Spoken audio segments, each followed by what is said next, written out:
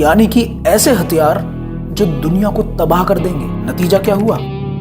सद्दाम को फांसी हुई। Iraq's prime minister signed the decree, and former dictator Saddam Hussein, who had been likened to Adolf Hitler, was hanged for his crimes against humanity.